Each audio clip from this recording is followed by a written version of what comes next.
Thanks, everyone. We're going to get started with this next panel. So I feel really fortunate to be introducing this panel. I remember last year during this conference, kind of sneaking in through the back and seeing kind of the start of kind of the MENA conference at that point, and thinking just how dynamic an event it was then.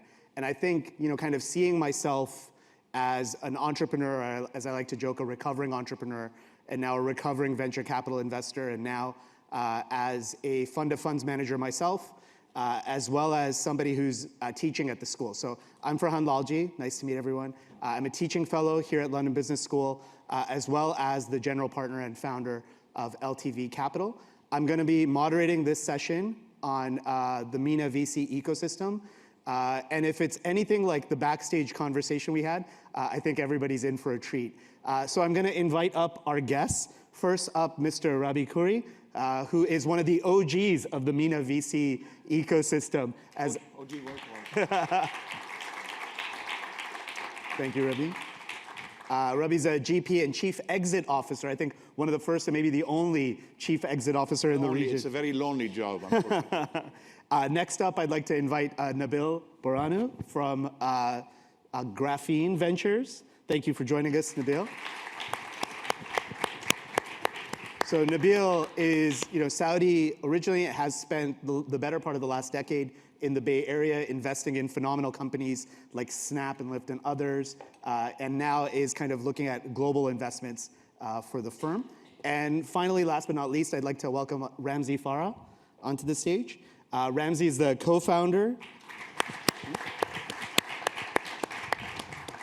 So Ramzi is the co-founder and managing partner of Razor Capital, an emerging market-focused VC firm, originally investing out of Bangladesh, but now central hub in Lebanon and investing across emerging markets. So welcome. All right, thanks everyone. Okay, so we're gonna get started with Rabih, talking about that GP as a Chief Exit Officer. You've spent a lot of time in the region investing. You've seen kind of cycles in a lot of different markets. You were saying backstage you've spent time in the US as well. Maybe you can talk a little bit about how the ecosystem has evolved over the period where you started investing and now what you're seeing in the market currently. Thank you, Farhan, and thank you for having us as part of this great conference. Second day, look at the attendance. So beautiful crowd. Thank you for having us. So I started my career in the US as an engineer in Silicon Valley. I actually studied at Berkeley.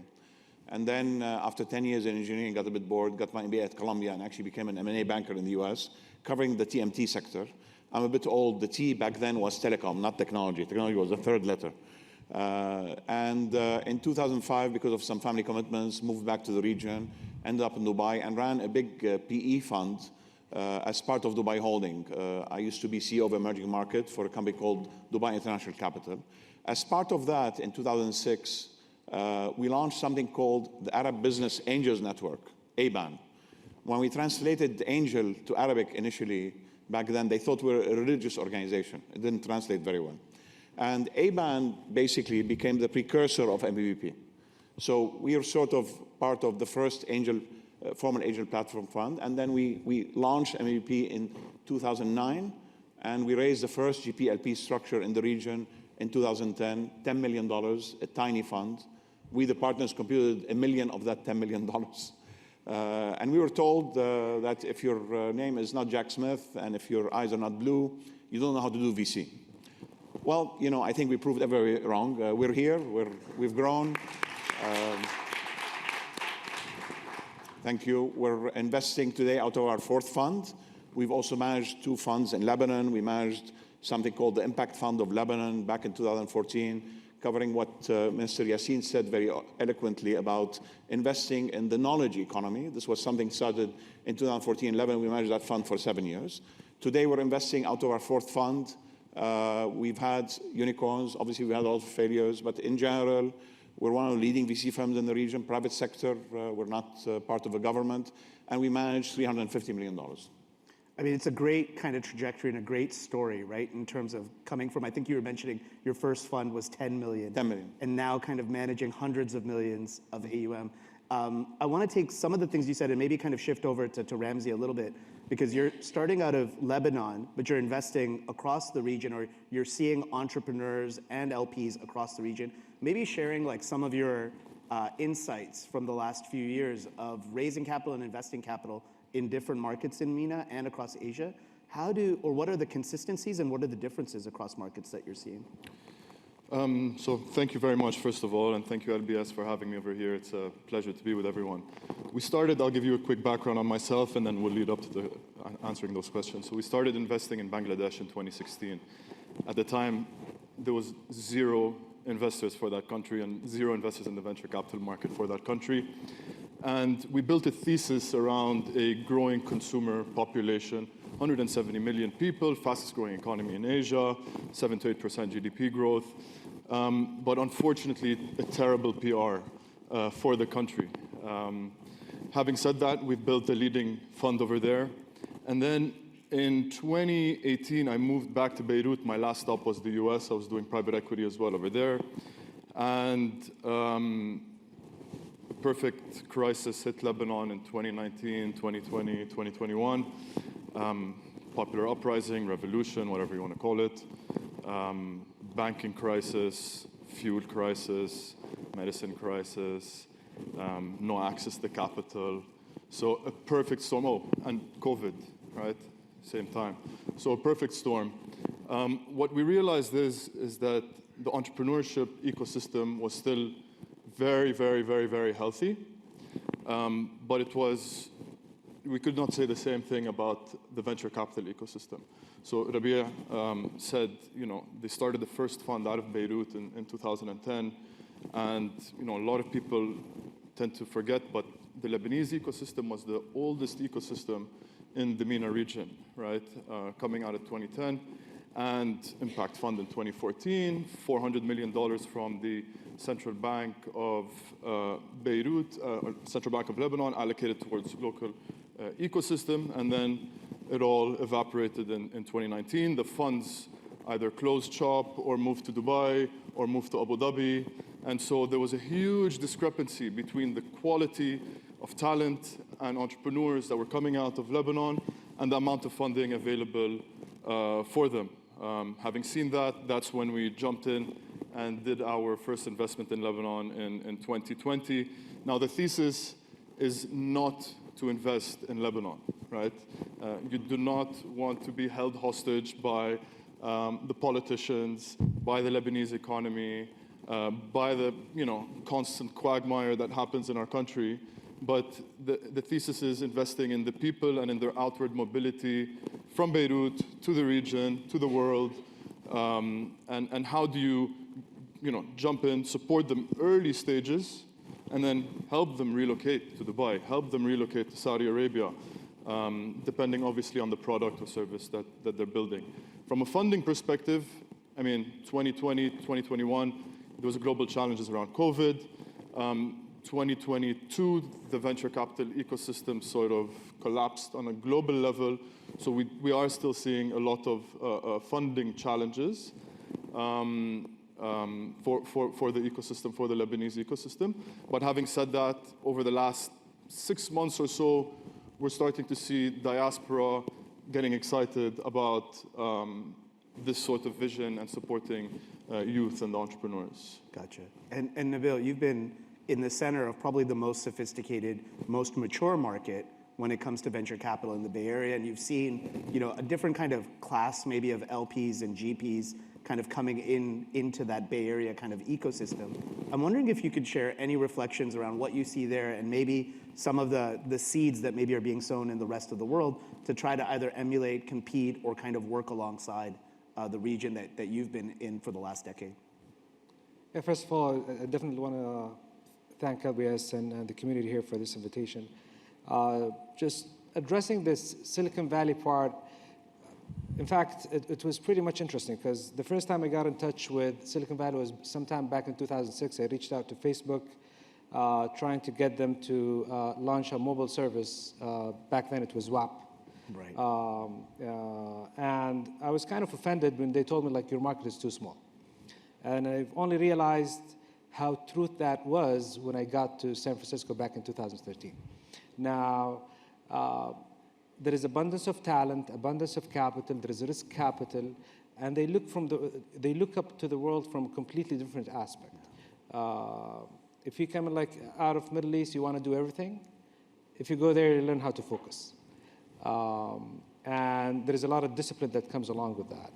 That's definitely supported by, I would say, regulatory framework where it allows innovation to happen, and the size of the market as well. Now, they live in their own bubble, so that's a fact, whether we like it or not. But there is extremely good talent. The way that labor laws are structured allows for, obviously, there is no lockdowns for anyone. And that's a big challenge, because if you cannot leave your company and go to your competitor, that's another larger challenge that's out there. And then People forget that as you said, in California, non-competes are illegal. Yeah. Yeah. Very important. And in fact, that's what we see, by the way, with Elon Musk now. Like, he moves to Texas because he wants to have that kind of control over some of the employees. And we see a lot of innovation. At some point in COVID, when remote work was allowed, a lot of people think that Silicon Valley is dying. So I have a pretty good friend that works for Knight Frank.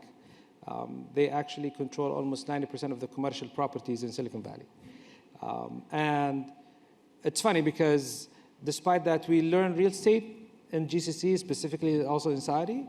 I use real estate as an indicator for where companies are heading in Silicon Valley. So I went back to him and was like, I always look at their plans and what's happening to the commercial real estate.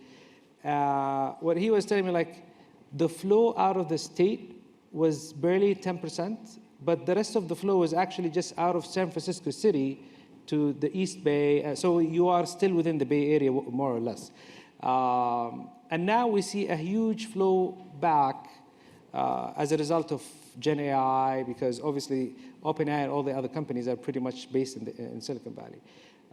So the bet, despite that we keep talking about MENA and we're trying to actually create another Silicon Valley, but the US itself had huge challenges in creating another Silicon Valley within the US. New York has tried to do so. Austin has tried to do so. Miami, for a while, they tried to get on the big ride. But this is still being a huge challenge. Despite that, I would want to see another Silicon Valley for sure, but I think it's going to take a bit of time. I mean, you know, I think one of the things I was talking about backstage is kind of the sophistication of the LP base, right? And I think, you know, one of the realizations I had going from entrepreneur to VC is actually there's a lot of entrepreneurship in being a venture capital investor, right? That first fund, getting the first kind of LPs to commit to you, and then growing that base of customers being LPs as well. Rabih, I wanted to come back to that kind of original question about how the ecosystems evolved, right? You went from 10 to hundreds of millions. How have you seen the ecosystem of LPs maybe evolve, specifically kind of looking at the region? So again, people forget that MENA is more than 30 countries, so every country is a bit different. So in our first fund, it was basically friends and family, people who believed in our journey, my partners, Walid, and myself, and what we could produce, and it was a small fund. We did well. It took us 14 years to exit the first fund. We did 2.5 times the money, so it was a good return. But it was basically friends and family, really no institutional money. Yeah. In our second fund, we were able to get 2 anchors, a major family out of Saudi Arabia, the Ulayan family. We were too small for them, but they wanted somebody who could give them a view on technology that might disrupt their local businesses. We were too small for Ulayan internationally. Their minimum check in a fund was $50 million. So they gave us, I think, a $5 million investment in a $30 million fund. It's a big investment. And we were able to market to a telco. We had Zain Telecom out of Kuwait, who became the first telco LP in our fund. I have a very strong technology telco background in M&A, and we sort of, they understood that we could help them develop their own corporate VC. They did a quick beauty contest with a consulting firm and decided they could not do it internally. Telcos are notorious for being regulated, old-fashioned, and they decided to align with the fund to start their corporate VC. So that fund, we had already two, if you want, institutional investors, the Al family and Zain Telecom. In our third fund, we had been talking to Mubadala for years. The sovereigns, historically in the region, do not invest in the region. Their KPIs were never in the region. Their KPIs are out of the region and away from energy. Any sovereign, if they look at the sector in the region, they're going to create their own bubbles. They're too large for the region. But we were able to convince Mubadala to create a pocket in 2017-18 called Mubadala Ventures MENA. Small amount. Mubadala manages $90 billion. This was $100 million. 50 million fund of fund platform, 50 million co-investment platform. And we were the first fund to receive an allocation from that fund of fund platform. And they did historically with us 4 co-investments, so it was quite, good for them, And they also funded other funds, Global Ventures, Khoury, et cetera. And it was the first foray of a sovereign into our small VC ecosystem. Also out of Bahrain, we had won an allocation from Batelco, again because of our strong telco DNA. And then the Bahraini government decided not to have their SOEs do their own funding separately. They pooled all their SOEs, their banks, their telcos into something called Al-Waha Fund of Fund. Again, a visionary program, mostly a fund of fund platform, not a lot of direct. And we received the first check from Bahrain. So in our third fund, we had 2 sovereigns, the Bahraini government and Mubadala. Right. And also we were able to bring in 2 large families, a Zamil family out of Saudi Arabia, and also the Abbar family. Muhammad Abbar, the founder of Amar, was looking to invest in technology through a connection to Goldman Sachs. They also did their own beauty content and decided to invest in our third fund. They acquired a piece of our topco and anchored our third fund. We just launched our fourth fund in March of last year.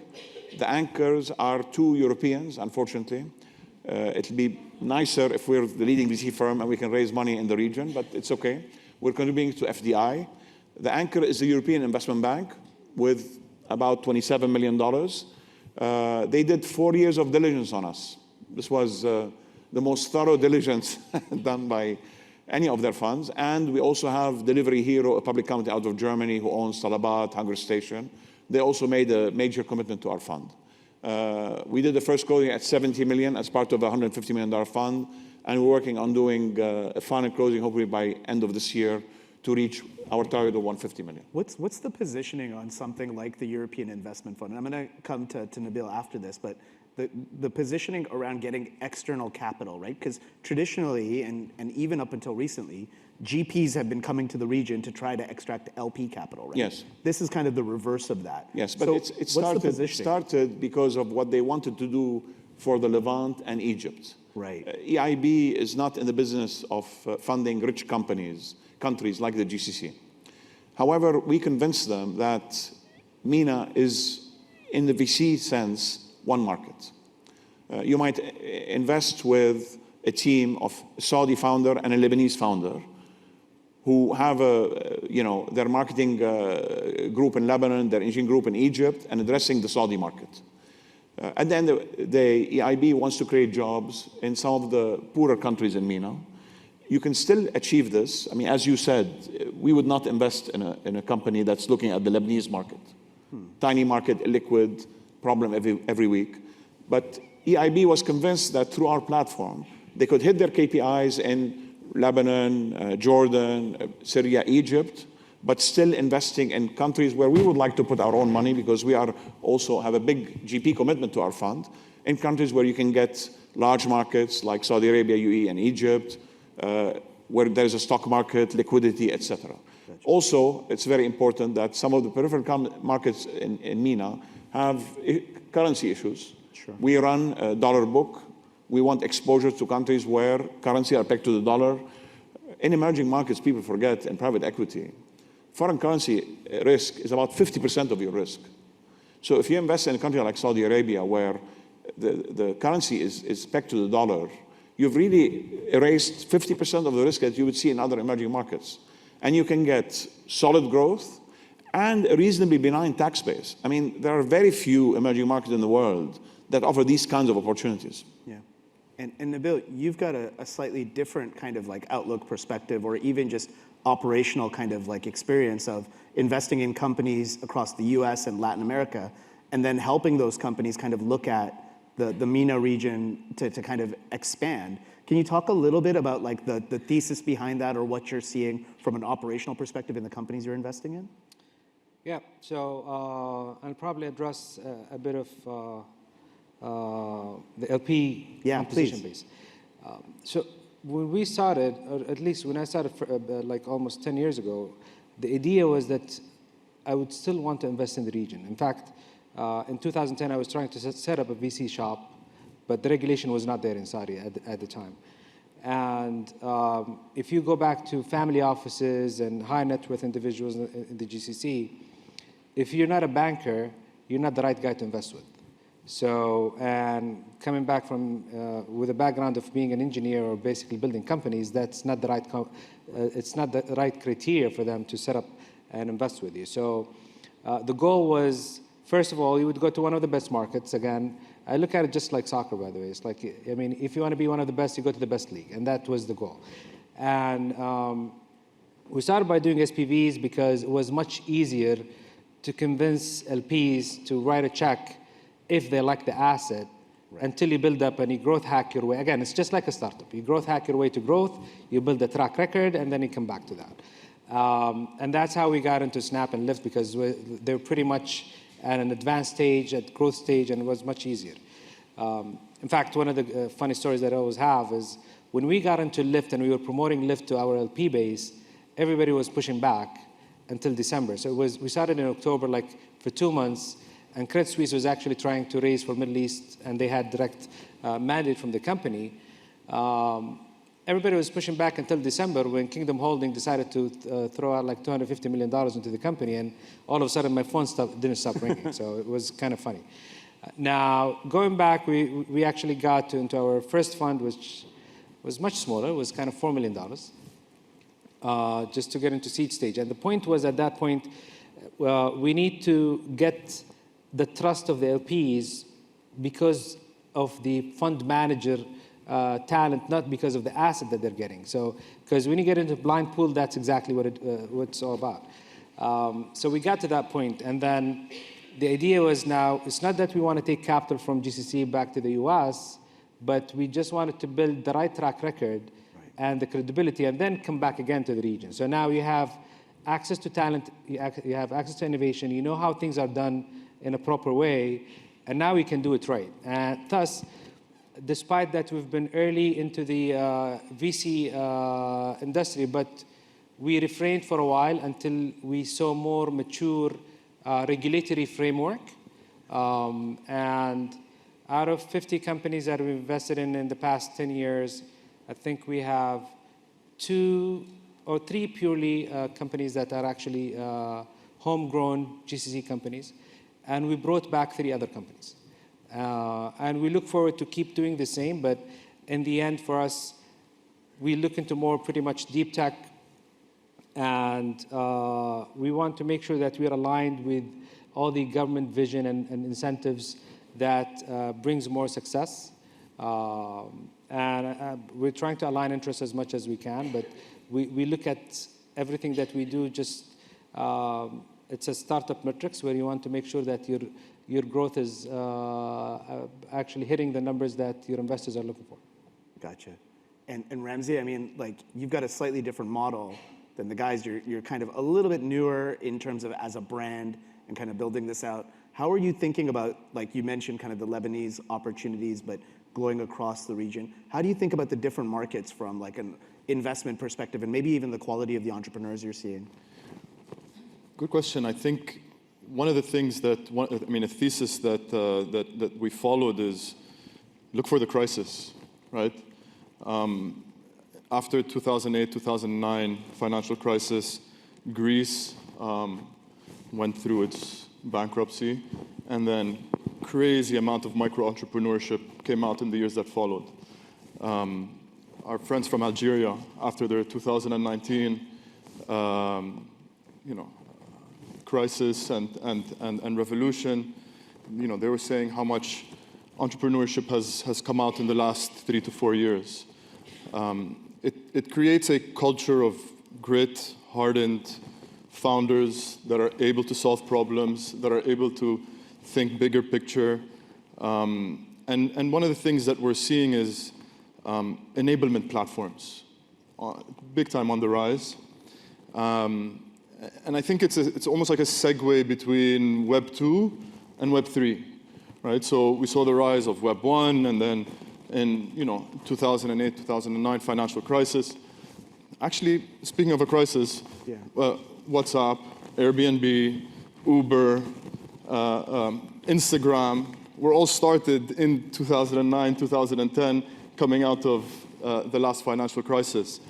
So I think what we're starting to see now is that segue move towards Web 3, but I don't think we're there yet with Web 3. I think there are a couple of things that's preventing us as consumers and users of Web 3 step in. I think number one is regulatory, and governments trying to wrap their head around what positions they want to take. Do they want to support? Do they want to block? Do they want to create their own digital coins, so on and so forth? And then number two, the ease of use, the UI UX experience for your level 1 internet user, right? I think, how do we open a wallet? What's the safe code? How do I have to access? How do I trade Bitcoin with any other currency? I think this is still very, very, very, very early in the Web 3 space. So we look for enablement platforms, right? Gen Z is in the room. Can you raise your hand? Gotcha. Gen Z. So one of the things that we've seen is Gen Zs in general, they want to work for themselves. They'd rather not, leave their country and go and work for someone else. They already have access to the internet, and they're very, very comfortable with their fingers on the phone. So providing them the tools, providing them the platforms for them to do what they want to do. Some people call it creator economy. Some people call it passion economy. I'll give you a small example. One of our companies that we invested in is called Podio, which is a podcasting platform. And instead of going listener first, where we're essentially trying to acquire users to come into the platform and be a podcast listener, we went creator first, right? What are the tools needed for creators, podcasters, independent media providers, essentially, that are required for them to create and get online and distribute as easily as possible?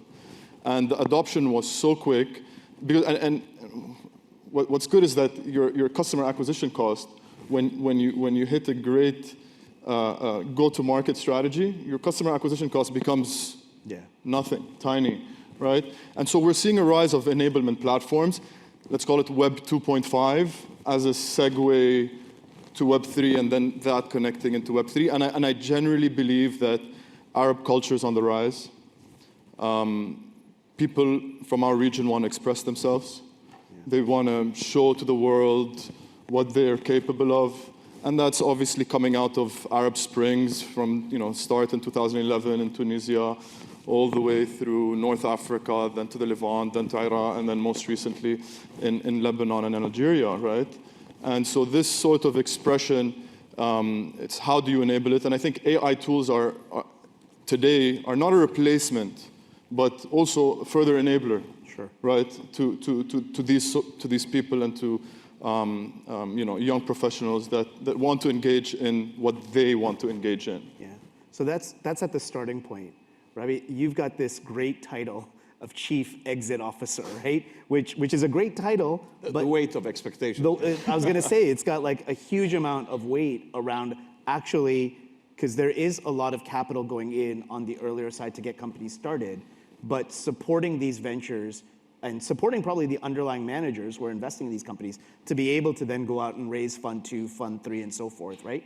How do you think about kind of the exit market, right? Like it's every kind of entrepreneur's dream, probably all over the world, right? To get acquired by Facebook or Meta or a Google or whatever, or Amazon. But the truth is there's only going to be so many acquisitions by those big companies, right? How do you help kind of companies and founders kind of expand their view of where the right acquisitions might be, or when the right time, or what the right quantums might be around the exit opportunity, particularly in the MENA region? Okay. So it's important when you're addressing a local market to adapt to the local realities. As the ecosystem evolves, so for example, a company like Flowered, okay. 10 years ago, we didn't have anything close to Flowered. And to talk about exits in 2010, I mean, you have to create product, right? Create success, create a track record, and then you can start talking about exits. Mm-hmm. And the people forget that it took, in China, India, 20 years to get to where they are today. And I think there's nothing congenitally wrong in the Arab world. Our problem was our legacy services from our governments were actually pretty good. There was no need to leapfrog. If you look at Africa, mobile phones completely changed Africa, right? Because the governments were not very strong, service wasn't great, and mobile phones sort of completely changed the economy's decentralized decision-making. So the Arab world, because legacy services were good, we started a bit late. Now we're a bit behind. However, we are blessed by some very rich countries. We're blessed by a very strong telecom infrastructure, which is very important. So if there's a product or service, you can subscribe, you can pay, right? We have high penetration of mobile phones, home ownership, bank accounts, credit card, debit card, again, from an emerging market perspective. So the consumers are ready. We're able to engage also businesses who have become potential exit partners in our third fund. Most of the fund is a B2B fund. But also we have a very simple strategy. It's called ABE, always be exiting. So from the beginning when you invest in companies that address wide markets. Very narrow verticals will not exit easily. Right. And we help in growth, in access to markets, geographies, talents, lessons learned from the rest of our portfolio. And then we talk to people who might acquire all the time. There is this fallacy. 70% of transactions, by number of transactions, are actually trade sales. Yeah. IPOs tend to be larger companies, and we see IPOs. I mean, there's a bit of a survival bias because we get the information of IPOs because they're public, et cetera. So trade sales are still the bulk of exits in PE and VC in the region, and also in the US. And we've had a lot of luck in trade sales. Typically, trade sales have been international companies acquiring some of our companies. We sold two companies to a Japanese listed company and to a NASDAQ listed company. We're seeing more,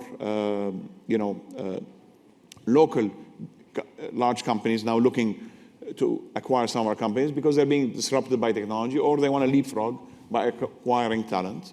The IPO market is still nascent in the whole Arab world. There are unfortunately only 2 listed technology companies, Khoury in Egypt that listed, I think, in 2019, and then Jahiz that listed in January of 2022, I think, in Saudi Arabia. So still we need a lot more public companies. I think we should focus on the big liquid markets. I think the Saudi market is liquid, large, and I think every entrepreneur should think about listing in Saudi. Obviously, regulation in Saudi has to improve. But the Saudi regulators have been the most dynamic people in terms of changing. The change in Saudi in the last 2-3 years has been amazing. I mean, this is a very large economy, large country. And, young leadership can change a country, obviously. So the exit landscape is still complex. It's difficult. It's not one country, not one currency. The sovereigns, we haven't seen them acquire yet. We'll see if they start doing that. What we do at MEVP is very simple. The Arab world is complex. We try to build MENA technology market leaders. We want to be at least in the top 3 markets, Saudi Arabia, UAE, and Egypt. For market entrants who want to enter the region, it's very difficult. Where do they start? In Dubai, in Abu Dhabi, in Riyadh, in Cairo, in Jordan. We help them with a platform ready for them to expand. If they look at build versus buy, hopefully if we're not very, very greedy, we can convince them that it's still difficult for a non-MENA entity to build in MENA. Yeah. They better buy than build, and things will work out. We're still behind in exit. We've led the whole sector in exit, but we're also behind in exit. It took us a while to return our first fund. We just did another exit in our second fund. We've returned 150% of our second fund, not all the companies have exited, but also we returned. We have a DPI of around 145 in our second fund. It's still an uphill battle. We need the help of everybody. We need the help of governments, regulators, the sovereigns, strategics, and also as Arabs, we really need to engage our global diaspora. Very important. I mean, I think Nuruddin is here. Yasir, what he's done with Yasir is amazing. We've had also some success with the Lebanese diaspora in Silicon Valley.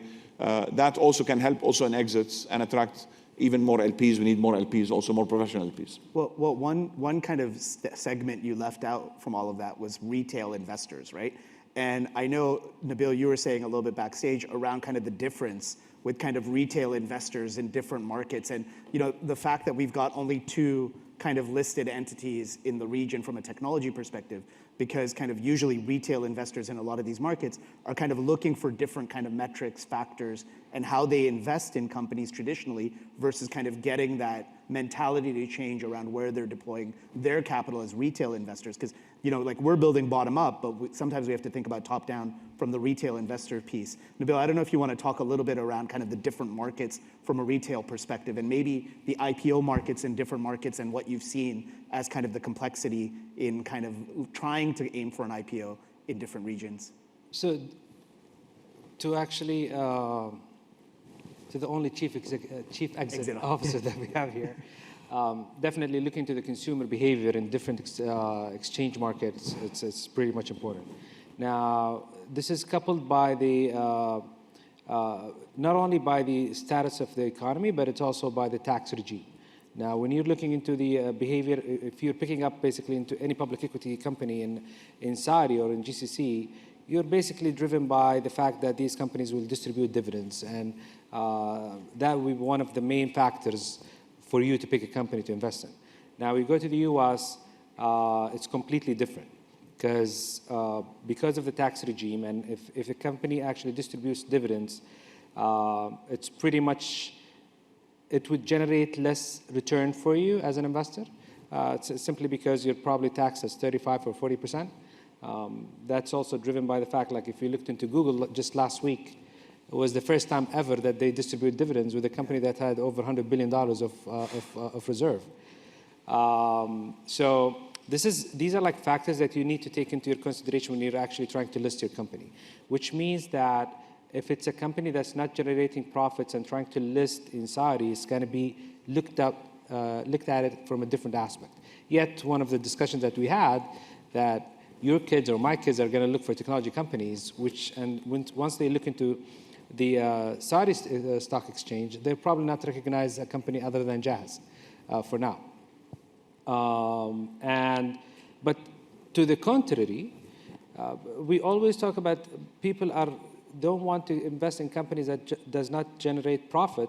But historically, when Mobile or Zain was listed in Saudi Arabia, they were losing money for a very long time. Zain probably they were losing money for over 10 years.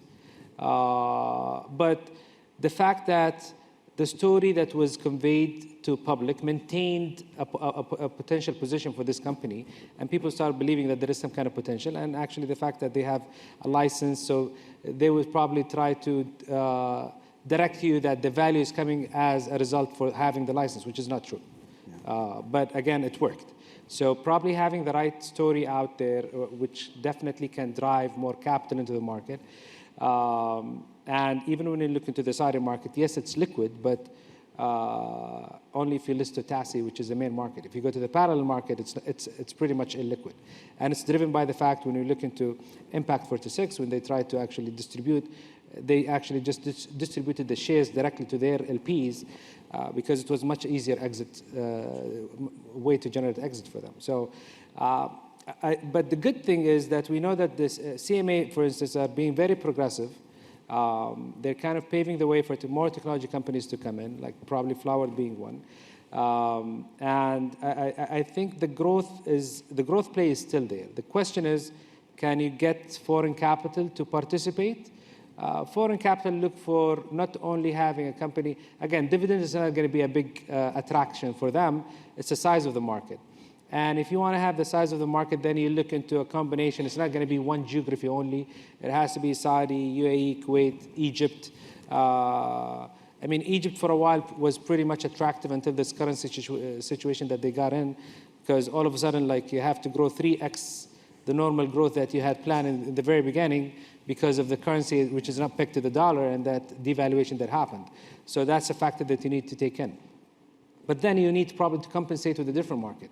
Pakistan was trying to play a game and get into that, so it was like, you would call it like MENA P plus T, and like there is always a plus just to find a way to grow.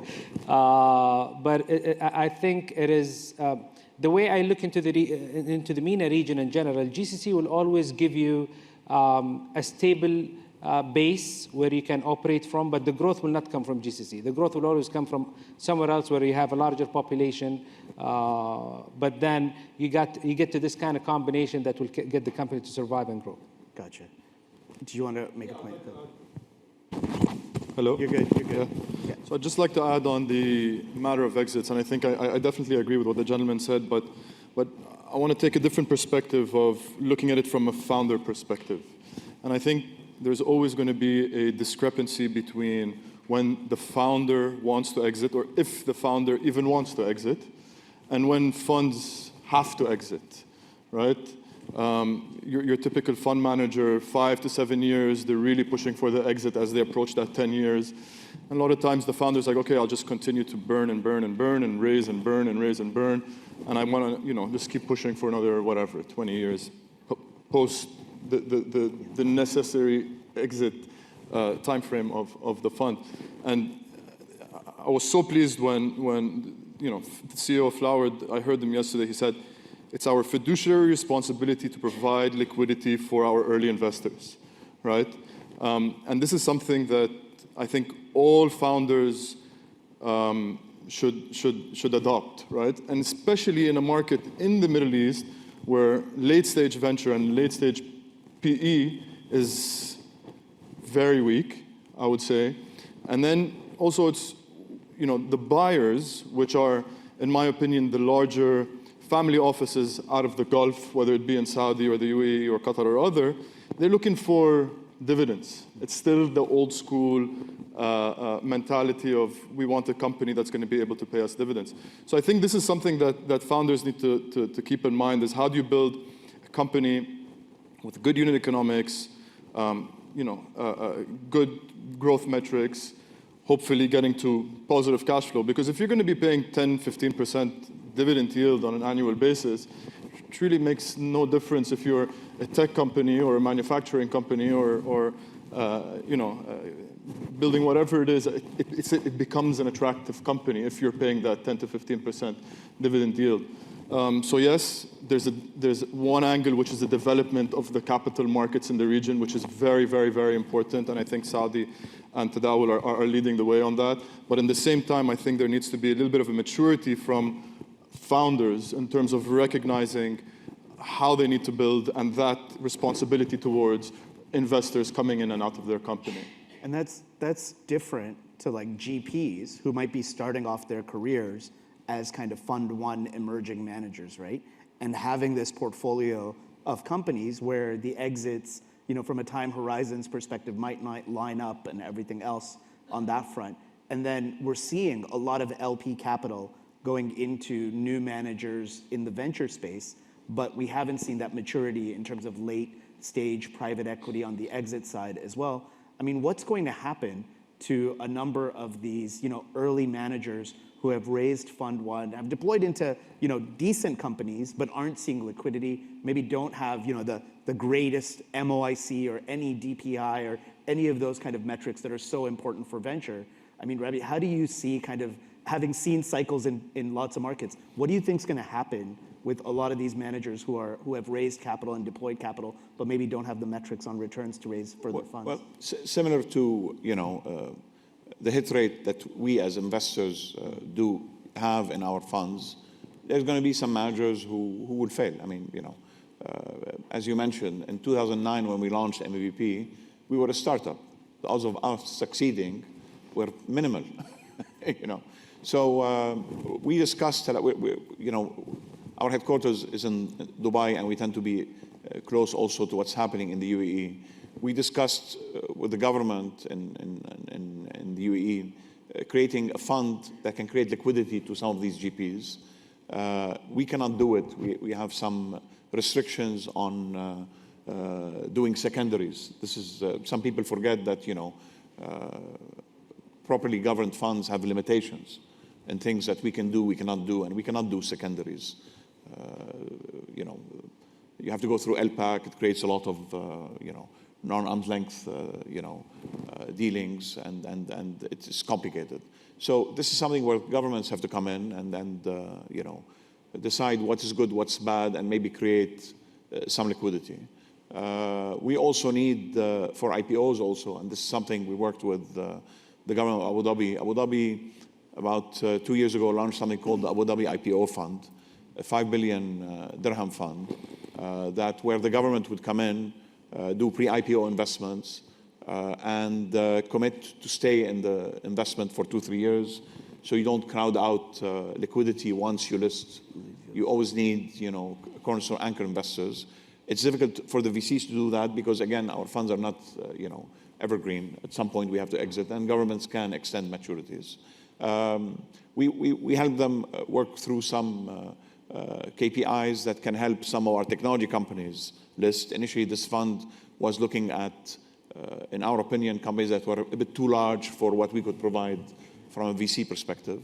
I'm sure the Saudis are working on something. We've had some conversation with Tadawul also about having, for example, Jada or SVC or Nabil maintain their investment through an IPO. It will also help international investors because then they will know that they're with, government funds, governance will be respected. It creates, more, less risks and hopefully will attract more investors. But again, it's complicated because, again, we're not one country, we're multiple countries. And some funds will not survive, unfortunately. Look, we've seen some fund managers actually end up becoming entrepreneurs as part of some of the companies that they've invested in, which is all healthy, right? I mean, VC is about creative destruction. It's always about creative destruction. It's that phoenix that dies and is reborn, dies and reborn. So it's all part of the process. Again, there's nothing congenitally wrong about the Arab world. I think there are a lot of opportunities. We now create jobs for young people, which is important. Lack of jobs, I think, is the biggest issue in MENA. And now we're creating technology jobs. The public sector cannot anymore create all these jobs, and the private sector has to step up. There's a lot of money in the Arab world. Some of it is sitting with international fund managers. Some of it will come back, and it will help us create more jobs. And also, the international fund managers also are starting to look at the region. We at MEVP, we've generated historically $1.6 billion of co-investments. Now, this is a sad number because that means our funds were a bit too small. Yeah. Okay? However, we've at least created a track record where we have international investors. Mostly, these co-investments were picked up by non-LPs. It's difficult for, LPs to really have a big co-investment strategy. It just doesn't work this way. LPs sort of negotiate co-investment rights, but then it's very difficult for them to execute on them in time. And so we've gotten the attraction of international funds, international strategics, and I think it's going to continue. And I think the growth that we've seen in Saudi Arabia and Egypt and the UAE is amazing, and especially in Saudi, in UAE, in Kuwait, and now in Qatar. No foreign currency exposure is key. Young population, connected, can spend, they have credit cards, they have debit cards. And also, people forget, the Arab world emerged in the early 70s. We've always had a very worldly perspective. India and China, 20 years ago, they didn't even know what was what happened, what was beyond their borders. The Arab world is much, much more sophisticated, has seen much, much more, much early on. Because, we export oil, we're part of OPEC. OPEC is international. So it's just a matter of time.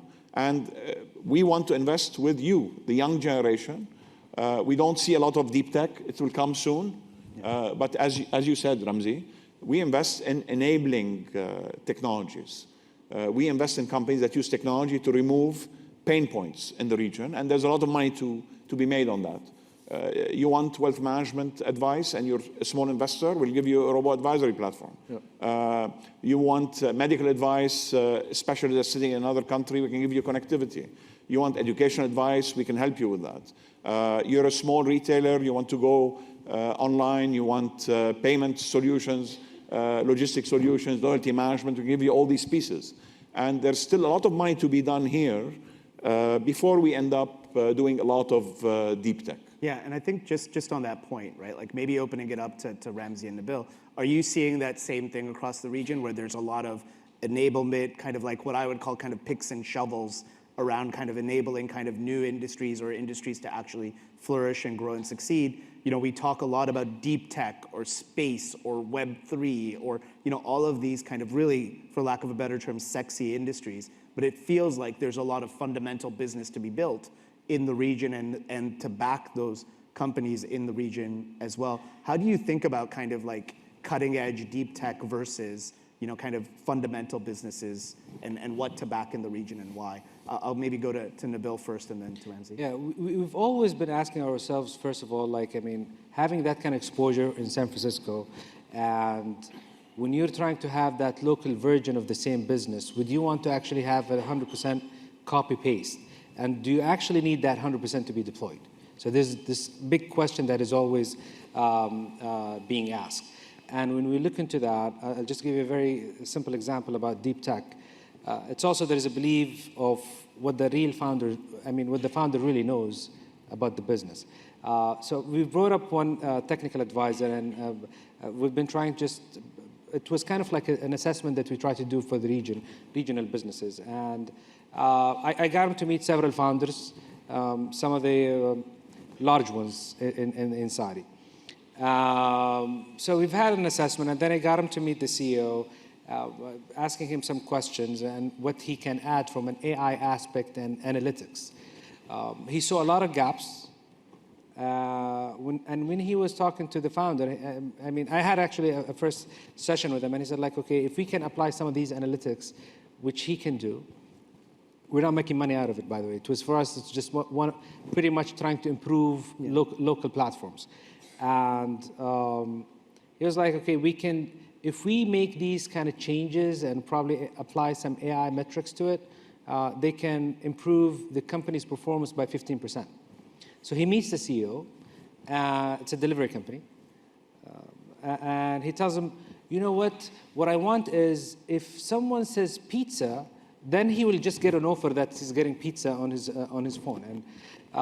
And it was kind of like just telling me like what kind of mindset we have, because this is pretty much deep tech. And what you're asking for is pretty much a very small implementation of what can be done.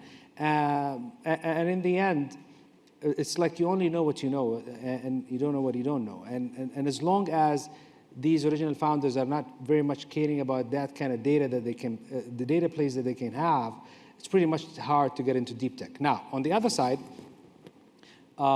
we've been investing into construction tech for a while.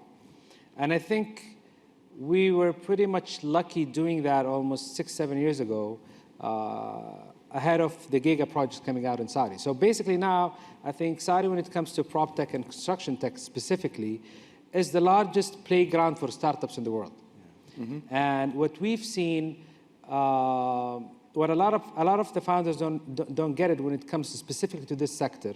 It's very hard for these kind of companies to grow in the U.S. because there is a lot of regulatory union and a lot of different stuff that prevents you from applying these kind of businesses. So the company that we've invested in, they actually started in San Francisco, but then we've told them, like, you probably want to go back to the region. Happens to be a Saudi founder, and they started with Amar in UAE, and then now they got to Saudi. And believe it or not, like now we're even into, we've been receiving different offerings from US-based companies to not only collaborate with them, but even merge and get like into an M&A position, which it's only happening because you're operating in the region. Right. So again, there is some different government plays, and it's pretty much large plays that you can, as a private sector, benefit from and get into it.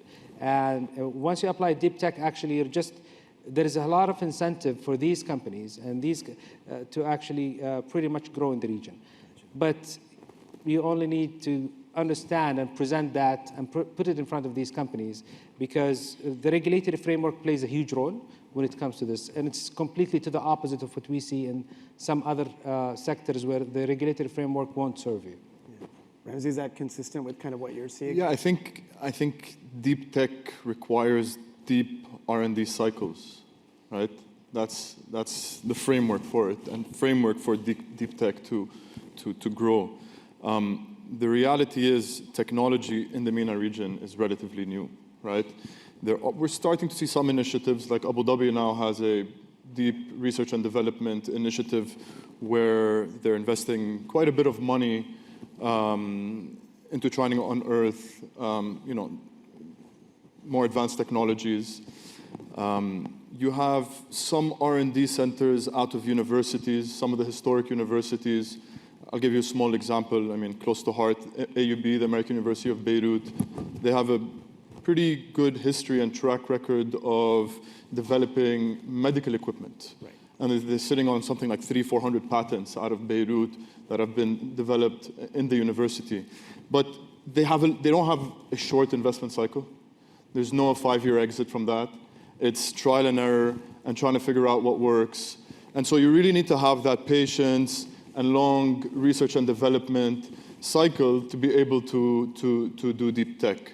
From the, so I think that's on that. But from the, grassroots entrepreneurial level, it's very hard to sort of convince an investor, okay, I need big pool of money for 20 years just to sit and do research on development on this specific project before I can come up with an answer, whether it's positive or negative answer, right? So yeah, like what we're seeing is a lot of enablement platforms, right? To touch back on what Rabih said, some of the companies we've invested in, the podcasting one, like I mentioned, a logistics company that is enabling e-commerce businesses. So there's been a huge rise in micro-commerce, micro-entrepreneurship, Facebook shops, Instagram shops, across the MENA sector in general, right? And so all of these guys don't have logistics partners to fulfill their orders. Yeah. So this company came in, and it's a full fulfillment platform for these micro businesses. And to that point, right, and to Nabil's point earlier, and we're going to open it up for maybe 1 or 2 questions after this, but that idea of they don't really know what they're sitting on, right? And hopefully they can build these enablement businesses today, and then whether it's large language models or some other form of AI or some other form of deep tech that unlocks further value in the future, right? Hopefully there comes this kind of crash of deep tech and enablement of some of these businesses. I think AI is another enablement tool. Sure. Like, we're all scared that the robots are going to replace us. I don't think that's going to come for quite a while. I think today lawyers are going to use AI platforms to help draft their documents. E-commerce businesses are going to use AI tools to help figure out what is the best way and at what time is the best way to do your online marketing. Media companies or media professionals are going to use AI tools to help do audio mastery. Sure. and create a layover of audio on top of their files. So I think AI feeds into that enablement discussion that we're having. And I think that's just going to be, the next 10 years of what we're seeing. It'll be really interesting to see just how much we see kind of like tools and systems and everything kind of coming together with the founders. And hopefully from a timing perspective, these kind of educational waves will kind of align with investment waves in the future as well. I think we've got time for maybe 1 or 2 questions, yeah? Okay, great. So can we start with 1 question to the audience? I know you're in business school. In VC, there are 2 terms. There's a unicorn and there's a dragon. Who knows what's the difference between a dragon and a unicorn? They're both mythical creatures. So a unicorn is $1 billion unrealized value. A dragon is an exit that returns the whole fund. Right. So what do we like? We like dragons, not unicorns. But nobody talks about the dragons, right? Yeah. Should we take a couple of questions from the audience? I know there was a hand that went quickly up in the front row here. Thank you very much. Just generally in terms of founders and raising capital, what are some characteristics that you look for in founders when you're exploring investing in their companies and their projects in general? Thanks.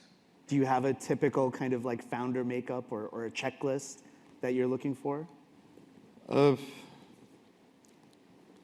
mean, a lot of characteristics. Obviously, first, what we look for is trust. Can we build trust and a very open trust relationship with the founders? Because we're in a relationship for 10 years, right? So you want to make sure that you're able to see eye to eye with the founder, how tenacious the founder is, going after it. I think OCD is a positive for us, because if you're OCD, it means you're organized. It means you're going to be able to go from point A to point B in the most efficient manner possible. Ability to adapt is very, very, very, very important. Adapt to the situations that you have. Ability to release your ego and accept when you're wrong and say, okay, I'm wrong and I need to pivot and I need to move in a direction that had nothing to do with the initial direction that I was planning. So I think these are a handful of things, but definitely first and foremost, it's about building that trust with the founder. And we spend a lot of time doing social or socializing DD before we even ask to enter the DD room, right? And go into legal and financial and commercial and so on and so forth. It's just socializing and trying to see if we see eye to eye with the founder. So I mean that's our approach, but I guess there's plenty others. Rabih? We back founder-led companies. So we want to sit with founders who know more about their sector than we do. Now that's not easy because we know a lot, we've seen a lot. But the deals we've missed, if we look back, is when we could not understand the vision of the founder. This is very important. Remember, we have to deal with multiple companies. Founders are very specialized on their own company. So we want to meet with founders who know more about their venture than we do. Okay? And as Ramzi said, culture, we shied away from good investments when we could not really relate to the founders. They need to have our same values. It's a long journey. It's a marriage, and it's very important. The trust aspect is extremely important in the good times and especially in the bad times. Also, we like founding teams. We sort of like the Wozniak and the Jobs. There's always more redundancy in the team, and we've made more money in companies where we had 2 or 3 founders than with single founder company. But again, this is our experience. It's very hard to generalize in VC. Every VC story is different. People tell you today you cannot raise money. Some companies in Saudi Arabia have raised an amazing amount of money. It's always about that very individual story. Trends in VC are really not trends. Yeah. Do we have time for one more, maybe? In the middle there. Hello.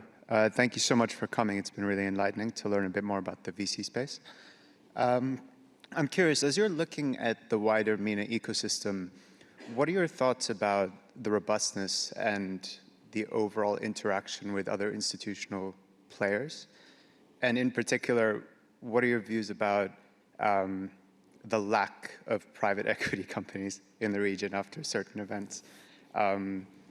Obviously, it takes a lot for the success of startups and the entire ecosystem, including pension funds that don't really exist, and also insurance companies and other forms of capital.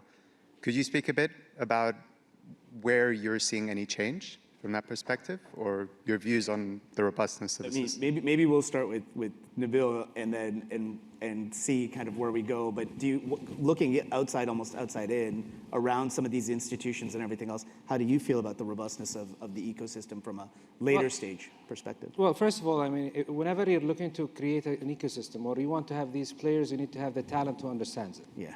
So these organizations, even let's look into financial institutions. I mean, if you're looking into startups, then you need someone who has some kind of a technology background, unless you know more about technology and how it works, you're not going to be able to invest in it.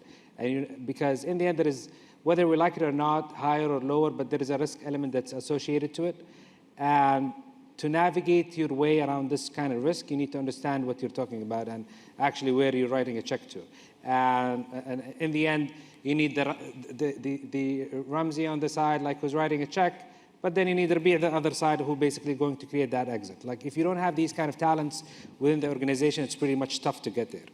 And I think this might change a bit as this ecosystem keeps growing, as we see more exits coming around, because then you have someone to rely to, whether you like it or not. Most of what is happening today when you're talking to PEs in the region, you would find them actually always looking for a company that would do the technical due diligence for them. It tells you a lot because there is no talent within the organization that can actually assess the opportunity in the right way. Therefore, they end up with an Excel sheet and a financial model, but that won't work a lot when it comes to technology, because the growth will not come from that Excel sheet. The growth will come from the team. And this actually ties back in how would you actually assess a founder. And I think when you look into that, the personality at an early stage company or someone who took a company from 0 to 1 is sometimes not the same person who's going to be there when this company goes from 1 to 2. And you have a great example when you look into Uber. So, I mean, Travis built the company to $70 billion, but he was not the guy who actually took the company to profitability. Sure. Yeah, and it's similar in the ecosystem. I mean, we could talk about this all day. I'm conscious that not only have we gone well over our allocated time, but hopefully that's okay. But also, I've got a plane to catch, so I'm going to end this panel there. But can I just say one thing, just very briefly? Yeah. In VC, we're hopeful. If I'm not hopeful about the future, we would not invest in anything. Okay, so we want you to create companies, and we will back them. But I hear excuses. Being a company's founder is very difficult. Sure. You've chosen a very difficult path. Yeah. And most companies succeed or fail because of endogenous issues, not exogenous issues. Okay? So you made the choice to work in technology, to start companies, to change the world. It is very difficult. The reason we're investors, not entrepreneurs, is we actually appreciate risk more than you. Okay? We play the portfolio game. But if you believe in your company, the odds are you're going to fail, but the ones who succeed, do very well. And also, please, the Middle East is still, not very nurturing for failure. We want you to fail. We want you to fail small, right? Not fail big, okay? And we want you to create companies so we can build them, grow them, have them speak to international investors, and hopefully exit them. Okay. Actually, just add one comment. I know you need to catch... These guys really want me to miss my flight. No, yeah, you need to catch a flight, but it's as simple as, and I hear it, repetitively in the in Silicon Valley, it's like, what do you call a lazy founder? It's simply call him a VC. A VC. Yeah. well, with a bunch of lazy hands here. Thank you.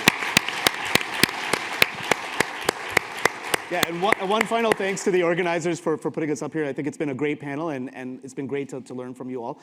And I will hand it back over to the organizers to take us forward. Thanks, guys. Thank you.